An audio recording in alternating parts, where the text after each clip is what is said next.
Hello aspirants, I hope you guys are doing very well. And today we are going to start Indian polity, and this is our very first lecture, that is chapter 1, historical underpinnings. This will be only for prelims. So let's see how many UPSC has already asked question from this section. So UPSC has asked already 12 question. You can see here, I'm just scrolling, 12 question has been asked by UPSC from this chapter alone, and we cannot consider this is a list number of question only for a chapter that is very factual. So this is a very good number of question. We cannot take this chapter as granted. So let's start this chapter.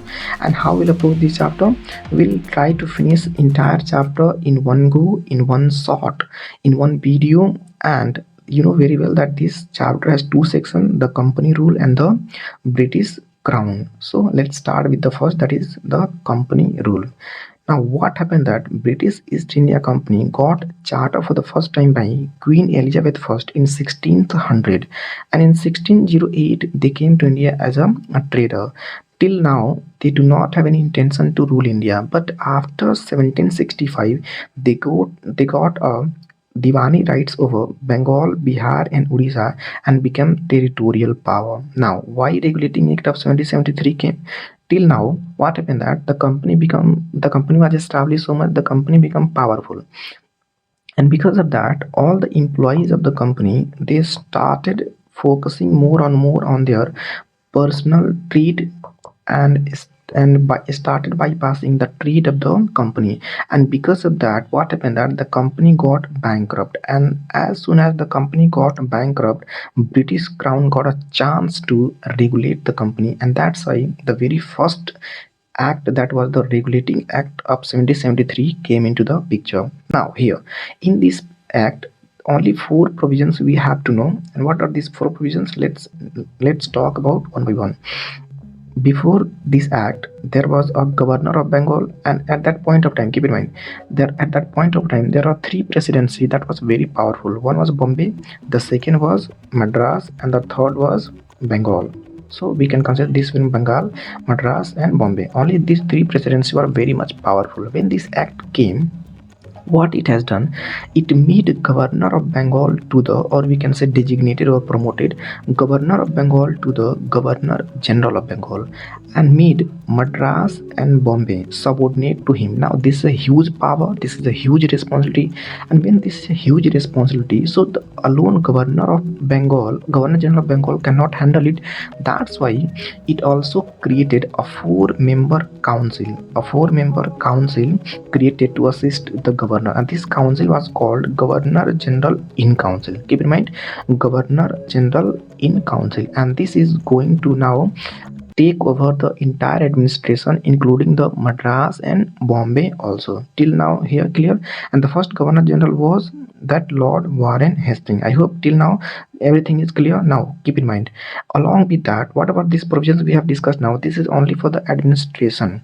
Now for the law and order purposes, this act has also established a Supreme Court at Calcutta in 1774. Here also there were four members, one Chief Justice of India, Chief Justice of Calcutta, and three other judges. So it is clear here that in council also four members, and in Supreme Court also four members. Keep in mind till here. Now just we discuss about that, the company's employee become so corrupt, and because of that company got bankrupt. That's why what happened when this act came, this act completely prohibited the employees from private trade and accepting any bribe or present from the locals. So this was all about Regulating Act of 1773. I hope point is clear. Now let's jump to the next act, that is Amending Act of 1781. Now why this act came? Basically what happens that I just discussed that this side there was a council, this side there was a Supreme Court. Now Supreme Court was established here, and what is the rule of the Supreme Court? To look after the law and order. And what is the role of the council, or what is the role of the governor, or what is the role of the company?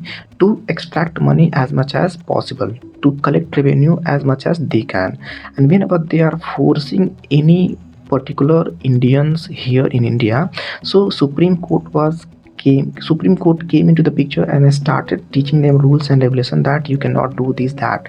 So what happened that all the company now approached to the British Crown and said that what you have done, our main motive is simply to extract money as much as we want. Our main motive is to loot India. We want to loot India. That's why you have introduced and given so much power to the Supreme Court. So this came, that is called Amending Act of 1781, and this is also called judicial provisions, and this was also called Act of Settlement. What was the settlement between the Governor General in Council and Supreme Court. Now when this act came, what it has done, it has basically excluded over the power of Supreme Court was excluded from where, from Governor General in Council, from companies employees, revenue matters including Jamidas. Means that this act says now no control of Supreme Court over Governor General in Council, companies employees, and all the revenue matters including Jamidas. Now what is the jurisdiction of Supreme Court? Now Supreme Court jurisdiction was very much limited to the British subject only in India, British subjects only and Indian citizens. And even if they are treating any Indians, they have to follow the rules and regulation not of the British or the Supreme Court. They have to follow the rules and regulation of the citizens of India. Like that, if they are treating any Hindus, that they have to go by the law of the Hindu laws, their own personal laws, and the so on Muslim by the Muslim laws. I hope you clear till here now. Fine. Now all the appeals from provincial court were to be made in the Governor General in Council. Basically what happened, here is a Supreme Court and here is a suppose any provincial court. This is a provincial court. So basically all the appeal from provincial court should go to the Supreme Court now. But here in this act, what it has done, it says that now all the appeals from the provincial court will go to the Governor General in Council, not in the Supreme Court. Now so much, we can say directly that completely weaken the Supreme Court here. And it also further says that Governor General in Council will make all the rules and regulations for the provincial courts and the provincial council. So I hope this act is also clear. Now let's jump to the third act, that is Pitt's India Act. This is a very important act. Now what this act has done, this act completely introduced the dual system in India.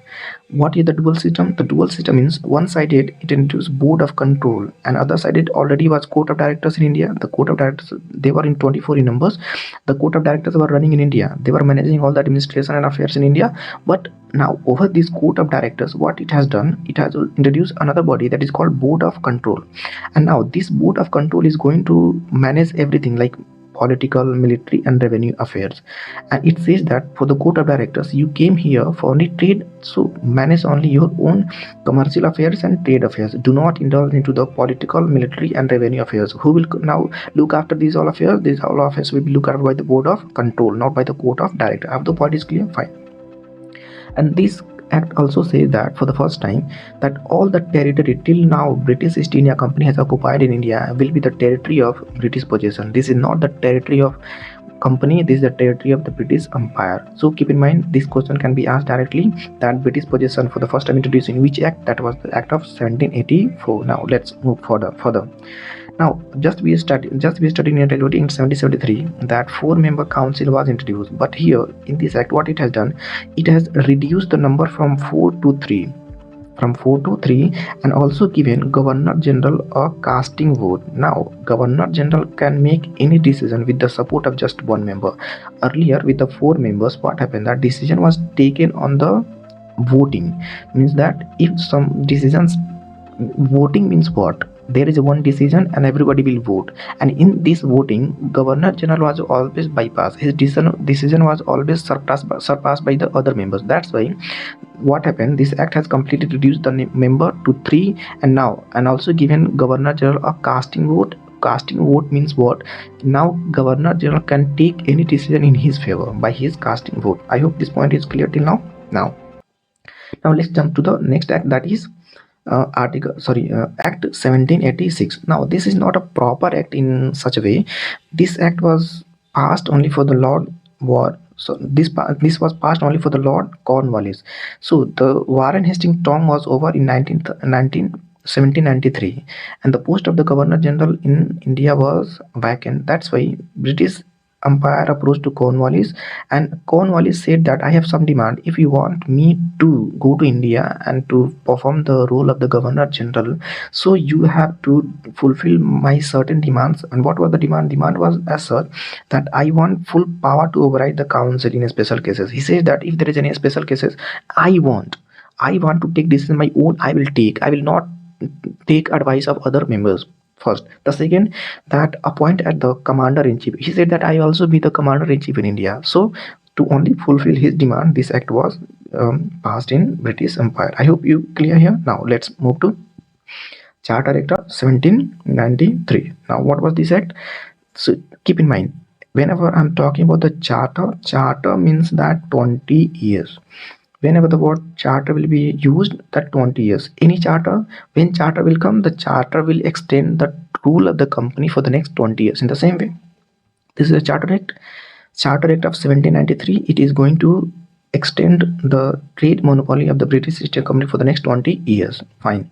It increased the power of Cornwallis over the council and more control over over Bombay and Madras.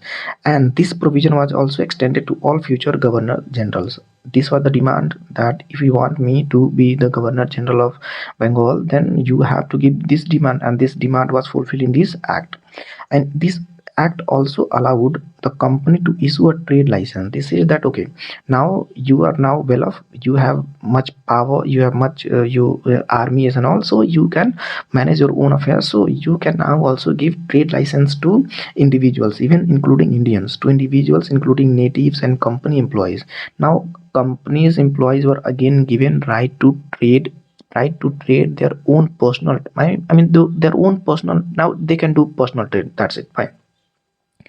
The second, it says that, and this trade license was called privileged trade or the company trade. Keep in mind, question can be asked, the privileged trade or the company trade is mentioned in which of the following act? So keep in mind, this was the act, Charter Act of 1793. Next, the salaries of the Governor General, his council and the board of control should be charged upon the company, not on the British Crown. Now earlier all the salaries were given by the British Crown. Now this was now charged upon the company along with the annual payment of 5 lakh rupees to the British Crown. British Crown says that listen, now you have to pay all the salaries of these boards, these members, along with you have to also pay us 5 lakh rupees annually. This was the demand. This was the one demand of the British Empire.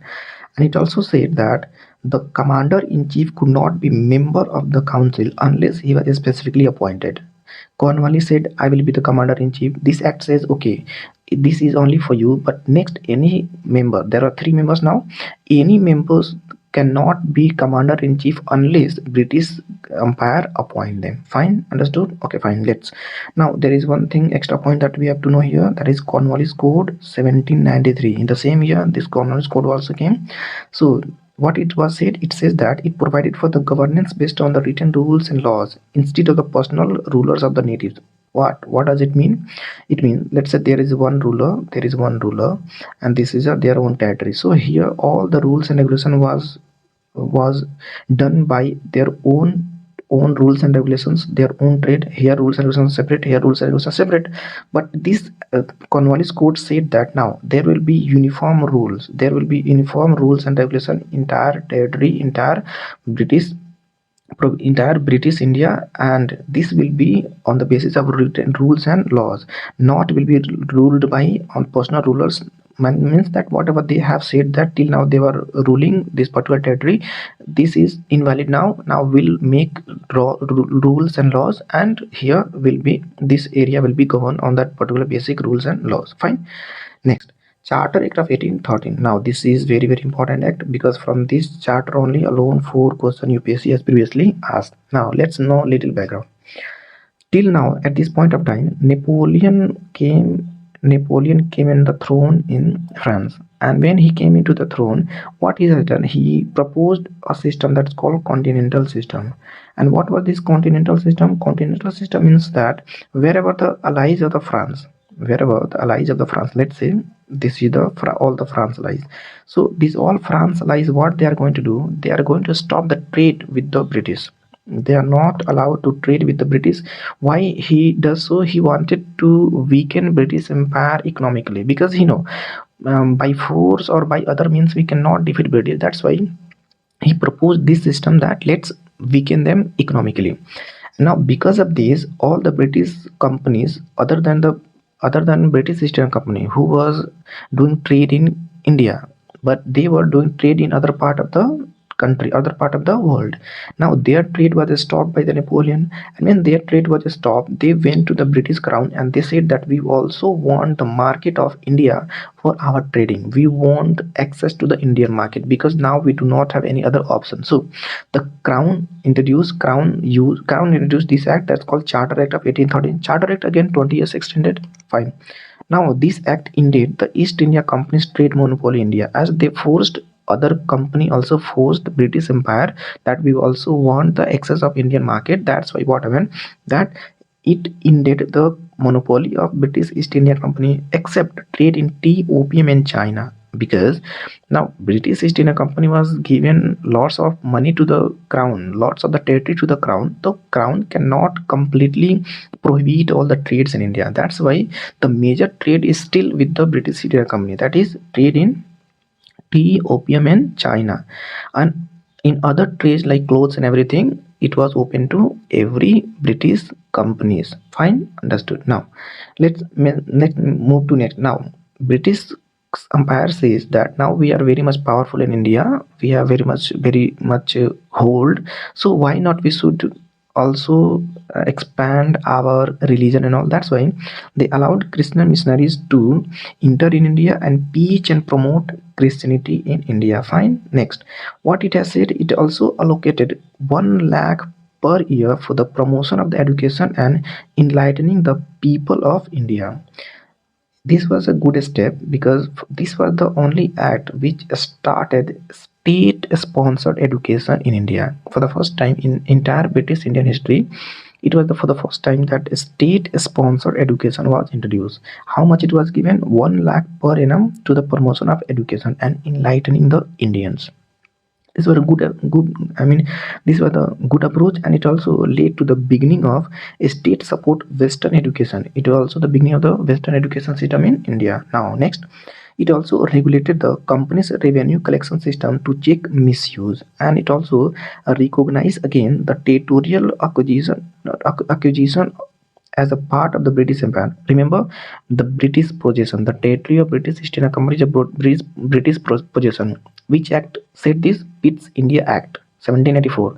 Again, this act 1813 said that all the territories of company is the British possession. Asserted again reminded to the company that your territory is our territory. Your territory is the British Empire territory. Fine.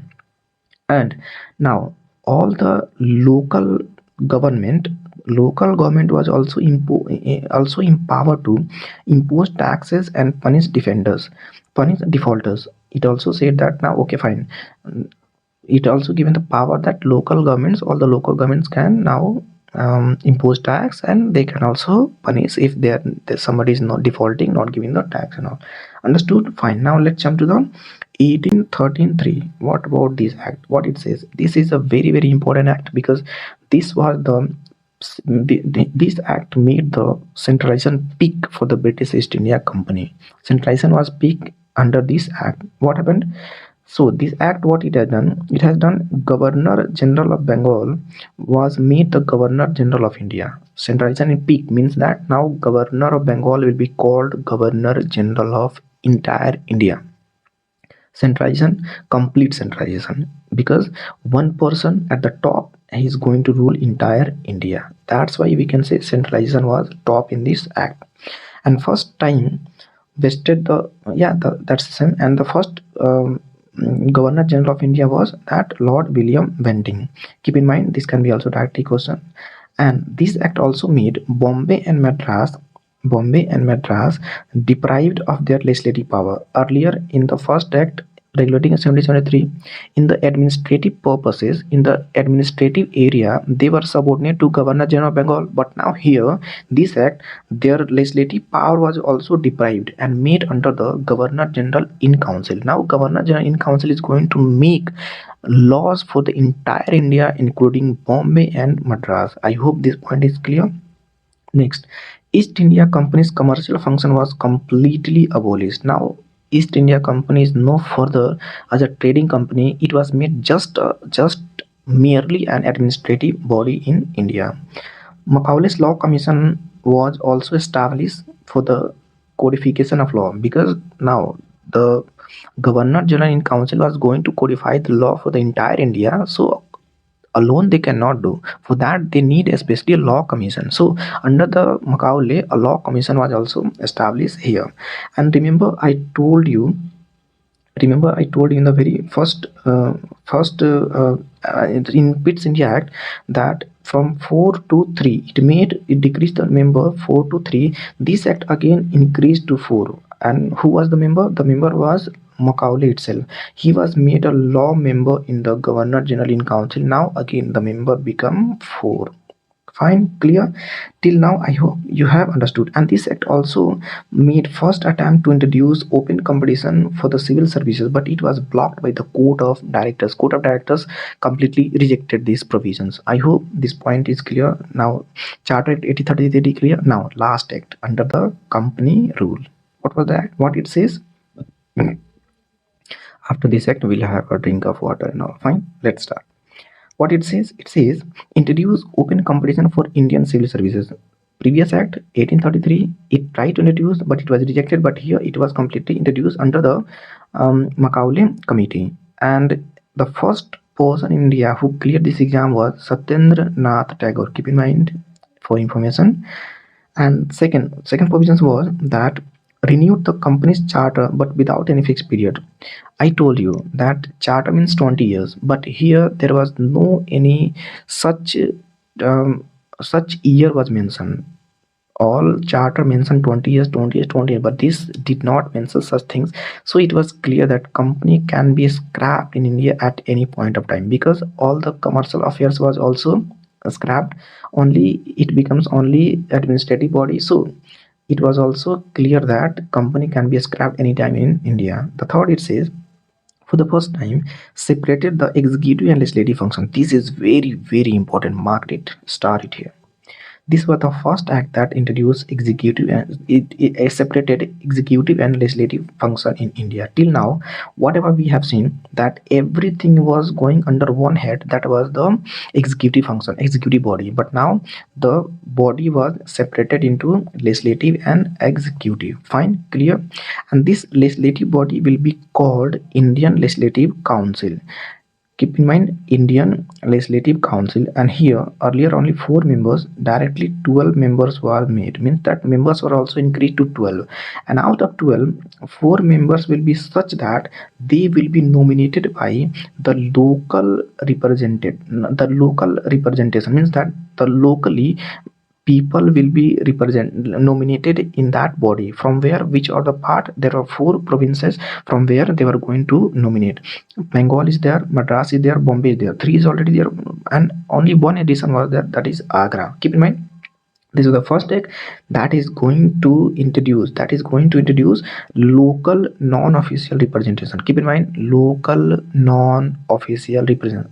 Repeat after me, local non-official representation in Indian Legislative Council. So question can be asked, which act first time introduced local representation? And it was the 1853. I hope this is clear. So this is all end of the British East India Company. Now we'll jump to the Crown Rule, but before, let's have a little water. Let's drink salt water. Little water, drink water. You drink, I'll drink. You can drink. Fine.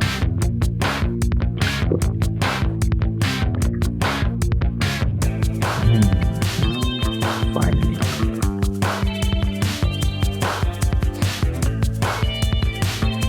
Now let's start again. I'll give a little rest. Just 10 seconds. 1, 2, 3, 4, 5. Let's start the crown rule. What happened here? 1857. 1857. This was also called the First War of Independence or Sepoy Mutiny. They completely sacked and shocked the entire British crown. That they have never thought that even Indians can take such a strong step to uproot the rule of British in India. Completely they were shocked, and when they shocked that, they here the British crown has to come into the picture, has to take the responsibility, because if British crown would not come, they the crown would be completely uprooted from here. That's why very in hastily, very in hurry, British crown came to the picture and take the responsibility of the Indian administration, and it it enacted for first act under the crown rule, that was the Government of India Act 1858. What it did, it simply says that now the direct rule by the British crown will be begin introduced in India in the name of Her Majesty. British crown says that Indians, please keep silence, please keep quiet, please peace. Now there is going to be the rule of crown in the name of Her Majesty. There is no further rule of the company. And what it has done, it has completely ended the East India Company's rule, along with the dual government system which was running in the India. Dual government system which was introduced by Pitt's India Act 1784. What was Board of Control, Court of Director? It was also abolished. Company was also abolished. Crown says that now Crown says, I am taking the responsibility in the name of Her Majesty. All the rules and regulations will be in the name of Her Majesty. Fine. Understand? Okay, fine. Next, what it has done, the Governor General of India was given the title of Viceroy, and the first such Viceroy was Lord Canning, and a Secretary of India also appointed for handling the Indian affairs. One sided there is a Viceroy. Second sided there was also a Secretary of India was also appointed in London, not in India, to look after the affairs of the company, and he was also made president or chairman of the Indian Council. Now I will talk what is the Indian Council. Now, an Indian Council of 15 members was also created to advise the secretary. Sorry. I'm very sorry. So long I'm speaking that, so it might be some scratch and all. Fine, good. Here, what happened that this act also introduced an Indian Council of 15 members. Now, these 15 members is going to assist the secretary. Secretary cannot handle everything alone because India was so big. That's why a 15-member council was going to advise the Secretary of State, and that Secretary of State will be also called the President or the Chairman of the Indian Council. And now all the laws under this system will be called Council Act. Now this is the Government of India Act 1858. All the laws under the Indian Council Act will be called now the Council Act. I hope this point is clear. Keep in mind only that now all the rules will be in Her Majesty. Viceroy and Governor General of India was changed to the title Viceroy of India, and a Secretary of State was also appointed. 15-member council was also created to assist Secretary of State. Fine. Next, now let's move to the Indian Council Act.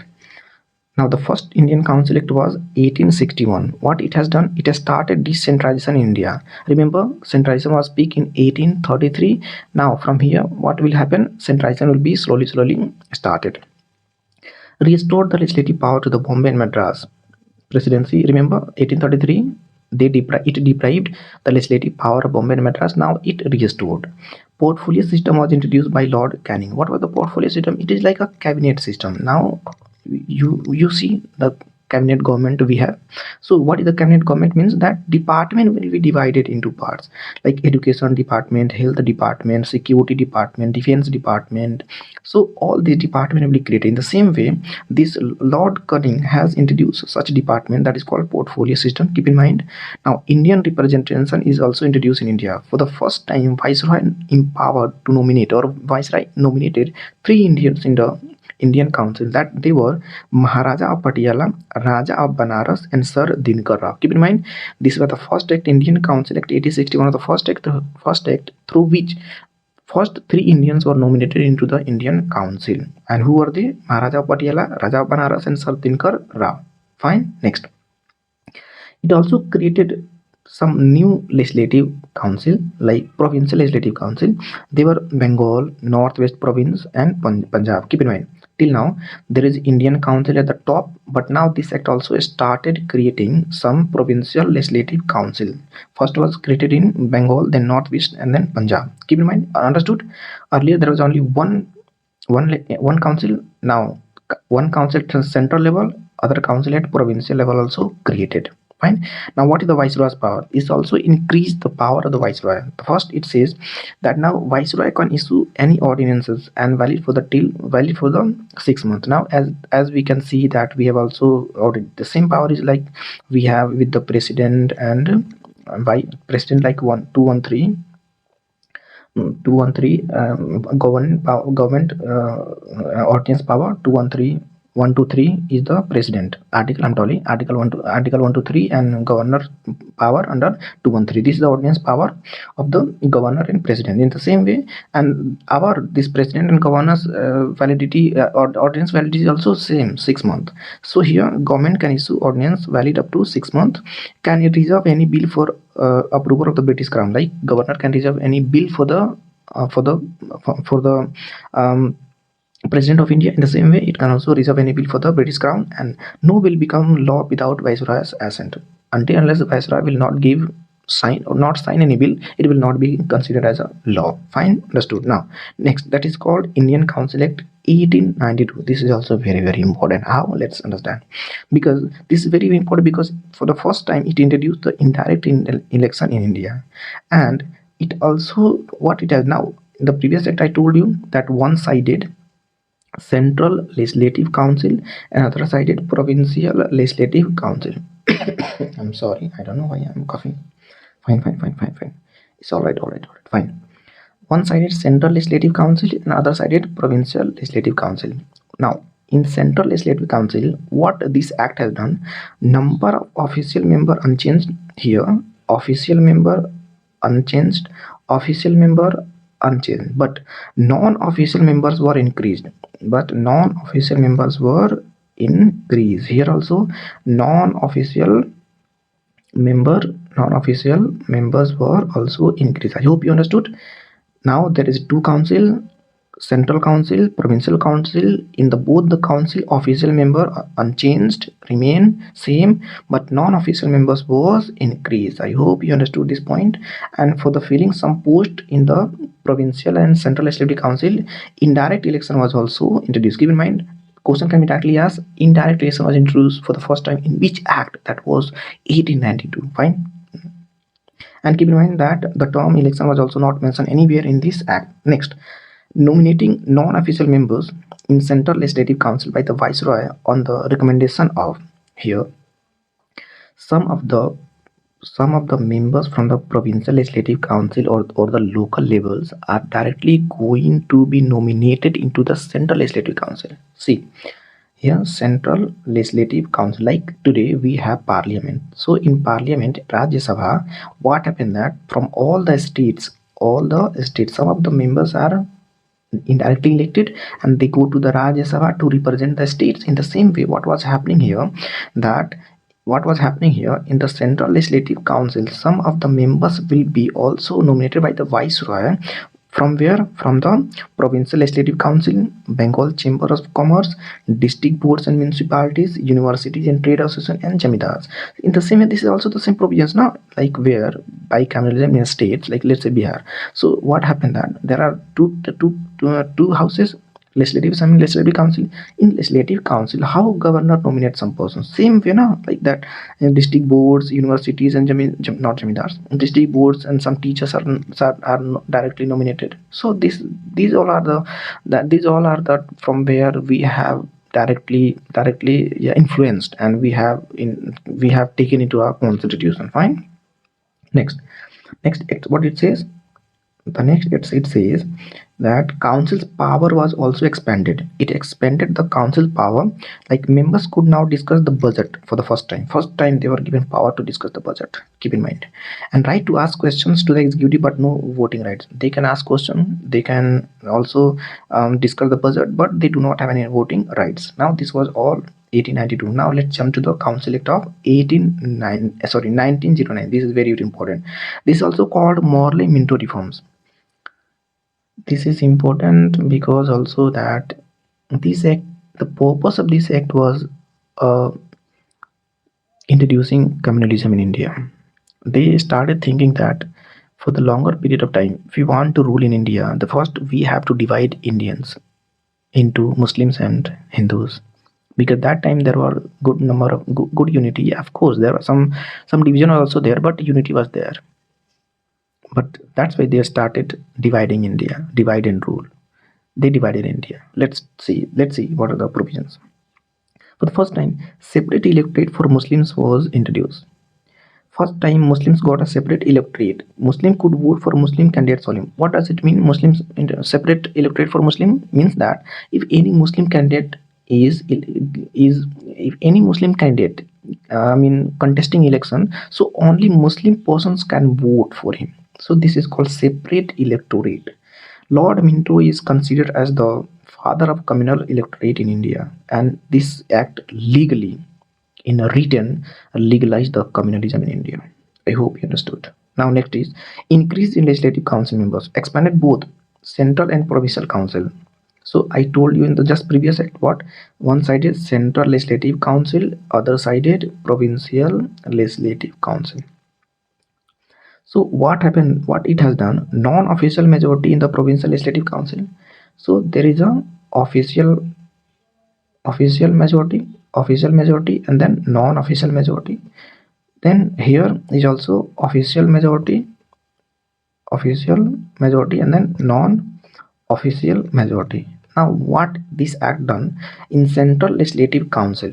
It increased the non-official majority, and in provincial legislative council it increased official majority councils. I hope you understood this point. Non-official majority in provincial council and official majority in retained in the central legislative council. Now what is the council's power? Here also enhanced, the council's power was enhanced. What was that? That now member could discuss the budget, and the previous act has mentioned, ask supplementary questions, plus move resolutions on matter except foreign, defense and princely estates. Now they can discuss question, they can ask supplementary question, but they are not allowed to, and even they can move resolution, but they are not allowed to do anything related to foreign, defense and princely estates. So it is clear that these all were the we can say only these all were the eclipse matter and implicit matter. The explicit matter was that only communal representation, separate electorate. Their main purpose was the introducing separate electorate. These all were the only for the distractions. Now Indians in the executive council. This act was for the first time that till now representation was there, but only in the council, legislative council, not in the executive council. So this was the first act that led to appointment of the first Indian, that is Satyendra Prasad Sinha, directly into the executive council of the viceroy. I hope this act is clear to you. Now let's understand next. What was the next act? That is Government of India Act 1919. It is also called Montague-Chelmsford reform. What it has done? Let's discuss one by one. Central level. What were the changes made by the central level? In central level, it introduced bicameralism. Bicameralism, like even in our India today, till today, in our central level, in UN level, we have also bicameralism. Bicameralism means two houses. One is Lok Sabha, other is Rajya Sabha. And in some states also we have just very few, only 6 states are there where the bicameralism is introduced, but generally we have bicameralism in central level. In the same way, what happened that here it introduced bicameralism at the central level only, what is called, and it replaced with the two houses, that is legislative assembly, that is called lower house, in same way like Lok Sabha and Rajya Sabha, and council of that's called upper house. Same provisions like in India we can see now. And it also introduced a direct election for the first time in entire Indian constitutional history. Direct election was introduced. Keep in mind, indirect election, which act? in which act 1892, and direct election, this one 1919. This was the first act that introduced direct election in India. Keep in mind. Fine. Next, it also introduced at provincial. This was the changes at the central level. What were the changes at the provincial level? The change at the provincial level, that it introduced diarchy. That's called double rule. Let's see that whether that recording is going on now. Okay, fine. The recording is going on. Introduction at the diarchy means double rule was also introduced. Like one subjects were divided to reserve and transport. Slowly, provincial level, what were the changes? It introduced diarchy. What is the diarchy? It means that two rule means what? One is the reserve subject, the second is the transfer subject. Reserve subject such as law and order, finance, it was given to the governor plus his executive council. It was under the governor and his council. The second was transfer subject like education, health, etc. It was under the governor on the aid of the ministers responsible to the legislature. Fine, remember here the reserve subject was directly under the governor, but this transfer subject was given to the Indian ministers, but they are going to aid. It was again under the governor, but on the aid and advice of the council of same way. Like today, governor we have governor in the states. So what governor is doing? Governor is doing that thing. Governor is doing the thing which is given by the council of minister in the state. The state. That's why you say now the council of states headed by the governor. Governor is just a nominal head. In the same way here, in this transfer subject, governor was a nominal head, but here in the reserve subject, governor and his executive council was all in all. He was powerful. Now, provincial budget separated from central budget and authorized the provincial legislature to enact their law. For the first time, provincial budget was also what? Separated. Keep in also this in mind. When the budget was separated, then it was in this act. Next, representation and rights. What were the changes done here?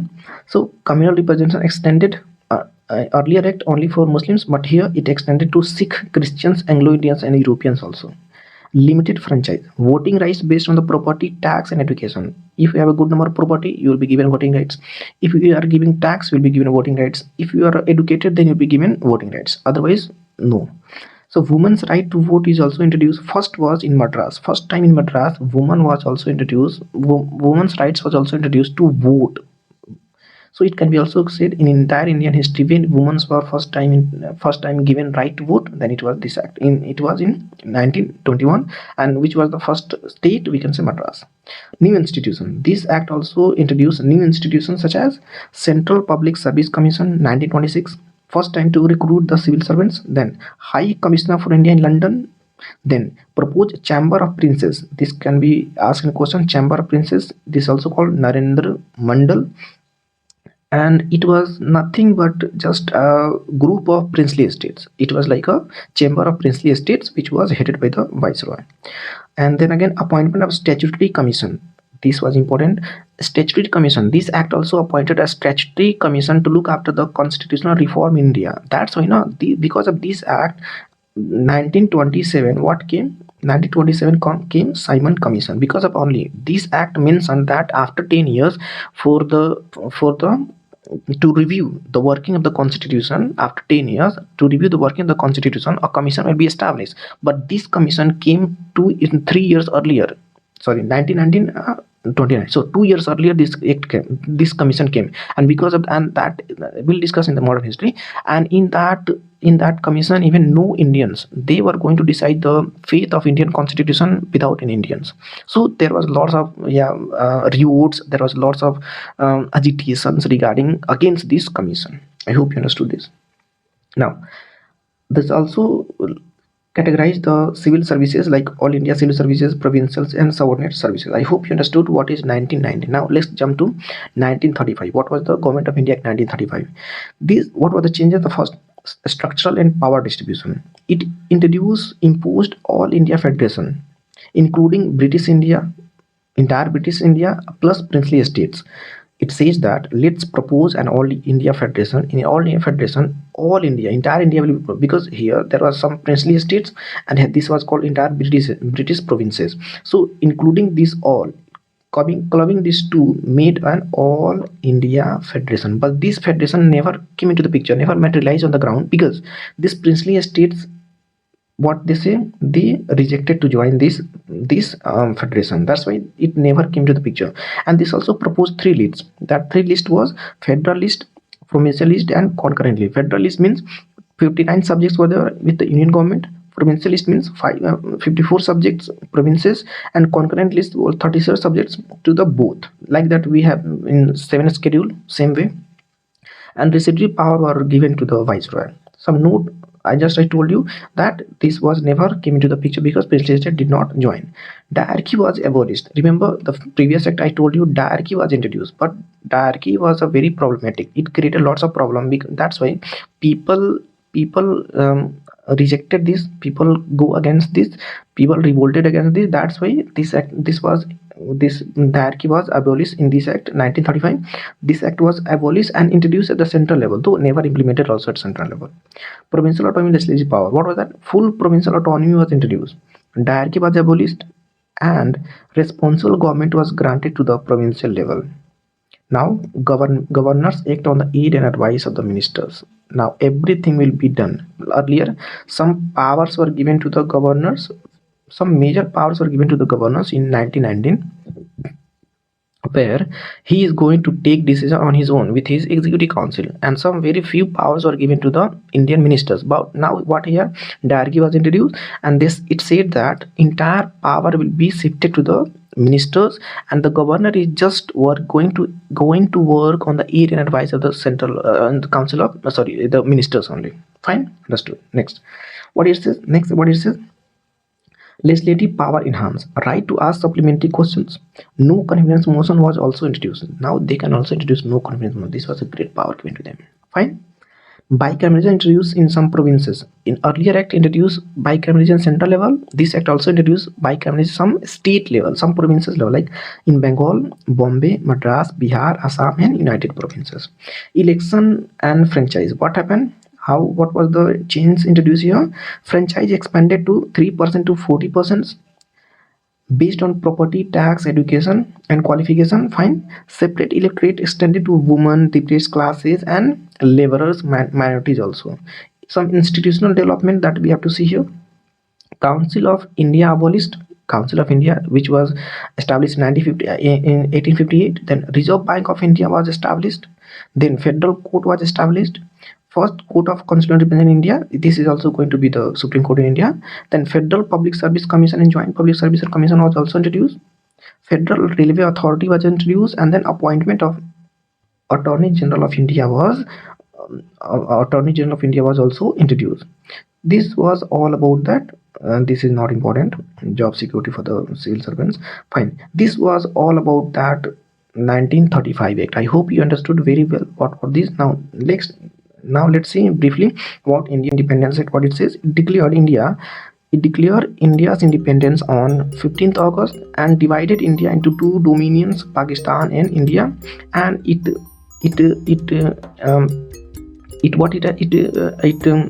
abolished the post of viceroy and given each dominions, India and Pakistan, a governor general. And in India, first governor general was Mountbatten. He was the first governor general of India, as we know very well. Fine. Lord Mountbatten was the first governor general of India, and the Constituent Assembly was given full power to constitute or write its own constitution as it wishes. Full power was given. Now Indians can make their own constitution without any external affairs, without any external coercion, and they can make constitution as they wish, as they want, as they think good for our India. They can do so. And also given freedom to princely state that you can join any dominion, whether Pakistan or India. So this was all over about this first chapter, that is historical underpinnings. I hope I'm able to make you explain in a good way. I hope that you understood this chapter, and all the previous year question I think we should discuss in separate lecture, because this lecture is already very exhaustive. So we'll discuss in the next video. So I hope you enjoy this session.